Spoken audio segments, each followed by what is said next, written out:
L-Aġent Kap Eżekuttiv taċ-Ċentru tal-Lingwa Maltija Dr. Maris Camilleri ħabbret li ntlaqet il-proposta taċ-ċentru sabiex il-bidu tad-diskussjoni dwar il-politika lingwistika titqis bħala miżura tal-budget. Hi qalet dan waqt intervent f'konferenza organizzata minn TVM u l-programm Popolin dwar il-futur u l-identità ta' Malta.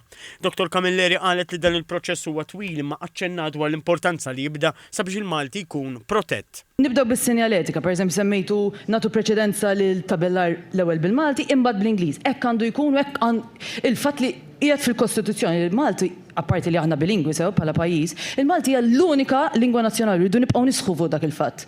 Hija tajtu kolli parti minn din il-politika se tinkludi l-ħolqien ta' ċekkjatur fost oħrajn. Is-Sinjura Camilleri tajt li kontrarjament tal-perċezzjoni huma l-Maltin stess li xi kultant qed iwasslu biex tingħata daqqa l-lingwa Maltija. Nitfgħu ħafna ħtija fuq il-barrani, però il-Malti, il-persuna Maltija ġifieri, ġor ħtija ikbar fl-opinjoni tiegħi, ġifieri reġjun ta' Taslima, ta' Xbiex, eċetera. Hemmhekk għandek terz ta' tfal f'dan qiegħed għandek starriċ minn professur Marmara li jurina li għandek terz ta' tfal minn daw il-lokalitajiet, il-ġenituri tagħhom jirrapportaw li l-ewwel nett huma stess ikellmuhom bil-Malti u t-tieni nett it-tfal tagħhom jifhmu biss bl-Ingliż. Għal-konferenza attendew ftit aktar minn 100 persuna fosthom kunsilliera, ex-membru parlamentari Ewropew, professjonisti u l-pubbliku in ġenerali. Matula ġew trattati diversi temi fosthom il-bżonn li l-identità Maltija tinfata mill-mentalità kolonjali, il-barranin f'pajjiżna u l-kwalità tal-ħajja.